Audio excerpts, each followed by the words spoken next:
Maka Rasulullah sallallahu alaihi wasallam telah berpesan kepada kita semua. Man qala fi akhiri kalamihi la ilaha illallah dakhalal jannah. Siapa yang mampu mengucapkan kalimat la ilaha illallah, maka dimasukkanlah ia ke dalam surga. Kalimat yang begitu ringan dalam lisan, akan tetapi sangat berat dalam timbangan. Saking ringannya kalimat ini, saudaraku yang dimuliakan oleh Allah. Kalimat ini tidak membutuhkan bibir untuk bergerak. Sudah mampu kita ucapkan. La ilaha illallah. Tidak ada Tuhan selain Allah. Tidak perlu ikut bibir kita untuk mengucapkan, cukup lidah. Tetapi bagi orang yang tidak dikehendaki Allah, tidak akan mampu mengucapkan ketika di akhir hayat. Tapi orang yang cinta, orang yang terbiasa mengucapkan zikir la ilaha illallah, akan diberikan Allah nanti pertolongan. Allah memberikan kepadanya gambaran perbuatan amal yang telah dia lakukan ketika syakratul maut, sehingga wajahnya memancarkan kebahagiaan, bibirnya tersenyum melihat tempat yang Allah perlihatkan bahwasanya dia adalah ahli surga. Assalamualaikum warahmatullahi wabarakatuh. Alhamdulillah. Alhamdulillahilladzi arsala rasulahu bil huda wa dinil haqq liyuzhirahu 'ala ad-din kullihi walau karihal musyrikun. Asyhadu an la ilaha illallah wahdahu la syarika lah wa asyhadu anna sayyidana Muhammadan abduhu wa rasuluhu sallallahu alaihi wasallam la nabiyya ba'dah. Allahumma salli wa sallim wa barik ala sayyidina wa maulana Muhammadin wa ala alihi wa ashabihi ajma'in, amma ba'du. Saudaraku yang dimuliakan oleh Allah Subhanahu wa ta'ala, ada 3 ciri-ciri orang yang beriman Allah sebutkan dalam Al-Quran, surah Al-Anfal ayat yang kedua, yang berbunyi A'udzu billahi minasyaitonir rajim. Bismillahirrahmanirrahim. Innamal mu'minuna allazina idza dzukirallahu wajilat qulubuhum wa idza tuliyat 'alaihim ayatuhu zadatuhum imana wa 'ala rabbihim yatawakkalun. Yang artinya, sesungguhnya orang-orang yang beriman itu apabila disebutkan nama Allah bergetar hatinya, dan apabila dibacakan ayat-ayatnya bertambah keimanannya, dan hanya kepada Allah mereka bertawakal atau berserah diri. Ketika kita selalu merasa diawasi oleh Allah, itu sudah dimaksud dengan mengingat Allah. Dalam kehidupan kita ini tidak akan pernah terjerumus ke dalam dosa jika setiap saat kita selalu ingat dengan Allah. Karena bahwasanya orang yang senantiasa mengingat Allah, berzikir kepada Allah, mengagungkan Allah, maka tidak ada yang dia takuti di atas dunia ini melainkan hanya Allah.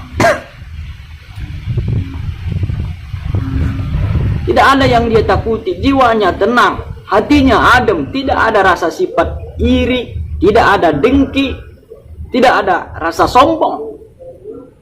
Kenapa? Karena semuanya milik Allah. Ketika hendak dia digoda syaitan untuk berbuat maksiat, berbuat dosa misalkan, dia langsung ingat Allah, timbul ketakutan dalam hati, gemetar hatinya, ya Allah. Akhirnya tidak jadi dia melakukan perbuatan maksiat.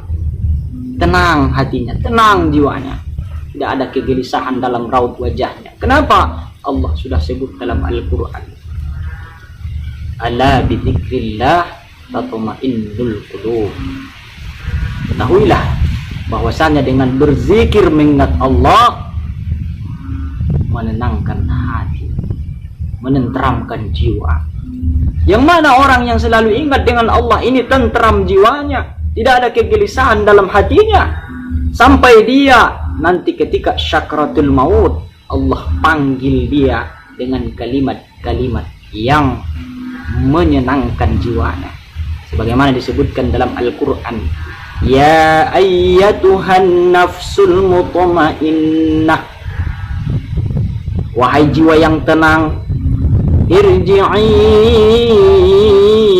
ila rabbiki radiyatan mardiyah.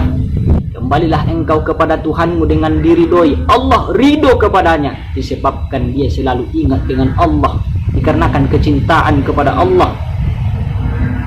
Setiap saat, setiap waktu tidak pernah lupa ingatannya dengan Allah.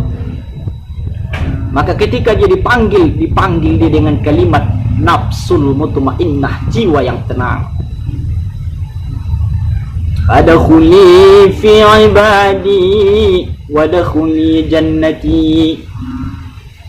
Engkau ini adalah hambaku, kata Allah, masuklah engkau ke dalam surgaku. Kadang-kadang kita ini hanya mengaku sebagai hamba Allah, tetapi tidak ada pengakuan dari Allah. Kenapa? Karena ada rasa sifat sombong di dalam hati. Merasa bahwasannya dia punya segalanya. Merasa bahwa dunia ini adalah miliknya. Ketika dia diberikan pangkat, ketika diberikan dia jabatan, sombong. Ketika diberikan dia harta, sombong.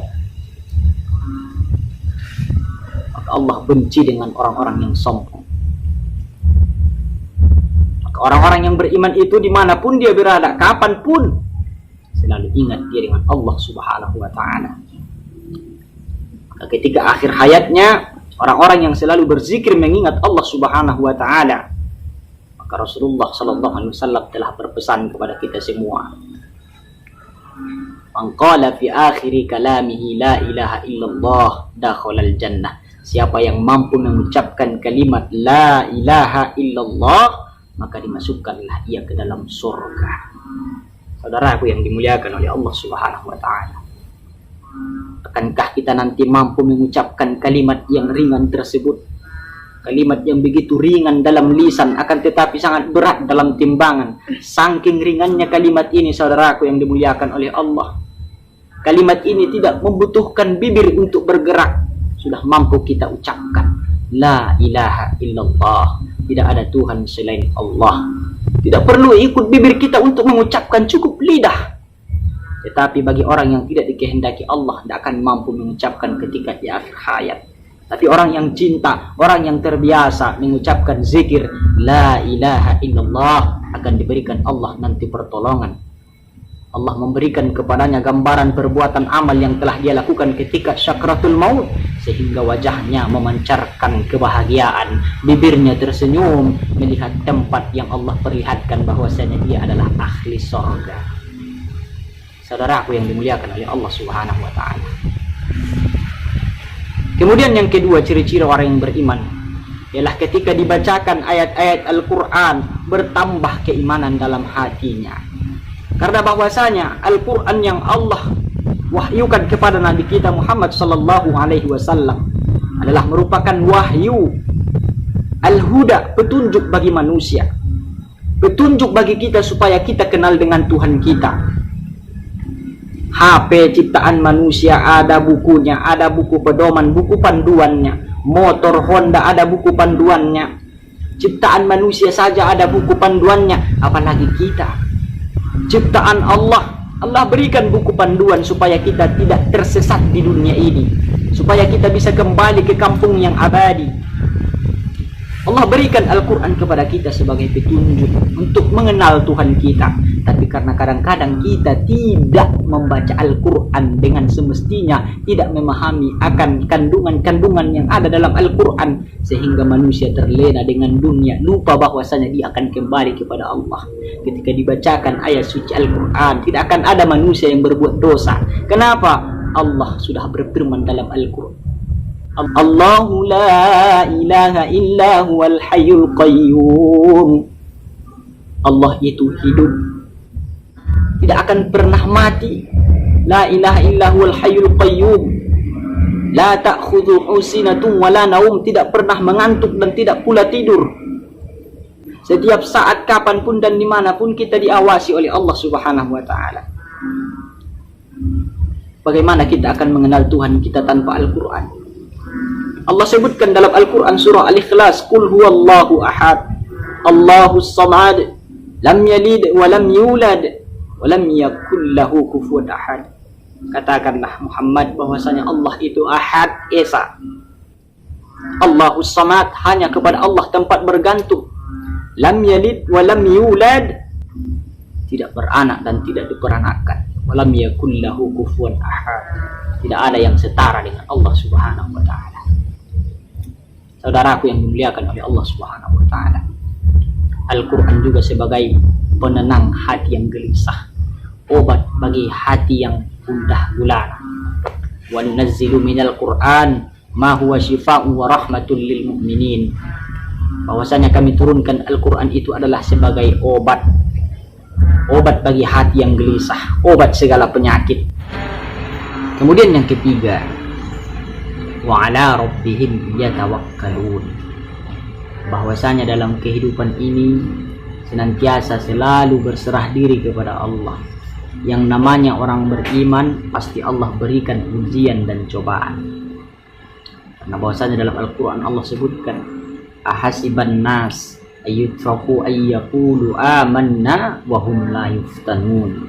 Apakah kamu mengira kamu itu seenaknya saja mengatakan kami beriman padahal kamu belum dicoba? Allah pasti memberikan ujian dan cobaan. Dalam kehidupan tidak akan ada orang yang tak pernah diuji. Jadi ujian yang Allah berikan itu semuanya diserahkan kepada Allah. Allah berikan kepada kita ujian, berserah diri kepada Allah. Kadang-kadang kita hanya menyangka bahwasanya berupa musibah yang merupakan ujian, padahal sesungguhnya harta, pangkat, dan jabatan itu satu ujian yang Allah berikan kepada kita. Wahai saudaraku yang dimuliakan oleh Allah Subhanahu wa taala, jangan sekali-kali kita merasa terlalu yakin dengan apa yang kita miliki, bahwasanya apa yang kita miliki itu akan kekal abadi.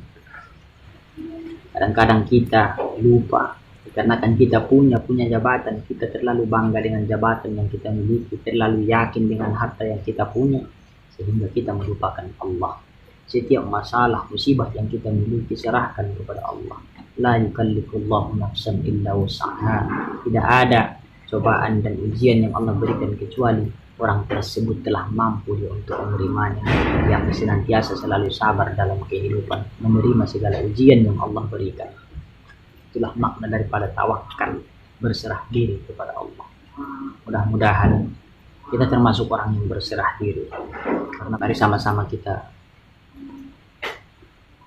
bermuhasabah kembali. Apakah kita sudah termasuk orang-orang yang beriman, orang yang selalu ingat dengan Allah kapanpun, dimanapun kita berada, ingat dengan Allah, sehingga ketika kita hendak berbuat maksiat timbul rasa takut dalam hati karena ingat dengan Allah. Kemudian kita kembali mempelajari Al-Quran, kita gali kembali ilmu yang ada dalam Al-Quran, karena bahwasanya Al-Quran petunjuk kehidupan, petunjuk keselamatan, supaya kita tidak tersesat di dunia ini untuk kembali kepadanya nanti. Kemudian yang ketiga, senantiasa kita selalu berserah diri kepada Allah. Jangan takut, jangan bimbang dengan pemberian Allah, karena bahwasanya hidup ini baik yang namanya rezeki, maut, jodoh, dan langkah telah ditentukan. Untuk apa kita bersusah-susah dalam kehidupan ini? Susah mencari harta yang pada hakikatnya nanti akan kita tinggalkan. Dan bahwasanya rezeki yang Allah berikan kepada kita telah ditetapkan berapa ukurannya. Seandainya pun kita jatuh dari pesawat, yang menurut logika kita ketika orang jatuh dari pesawat sudah pasti meninggal. Tetapi kalau masih ada rezeki yang akan kita makan, contohkanlah kita masih akan memakan satu piring nasi, maka kita tidak akan pernah meninggal sebelum kita habiskan rezeki kita di atas dunia ini. Segala urusan kita serahkan kepada Allah. Rezeki telah Allah tetapkan untuk kita. Wa ma min dabbatin fil ardi illa 'ala Allahi rizquha. Yang melata di atas dunia ini, makhluk Allah yang telah Allah ciptakan, telah Allah berikan rezekinya dan ditentukan berapa ukurannya. Ketika rezeki habis, maka maut pun tiba. Oleh karena itu, wahai saudaraku, tidak ada yang perlu kita risaukan dalam hidup ini. Kembalikan semuanya kepada Allah. Apapun masalah dalam kehidupan, serahkan semuanya kepada Allah Subhanahu wa ta'ala. Demikian yang dapat kami sampaikan. Kurang dan janggalnya mohon dimaafkan, karena bahwasanya kami tidak luput daripada kekurangan dan kekhilafan. Jangan lupa like, comment, and share. Assalamualaikum warahmatullahi wabarakatuh.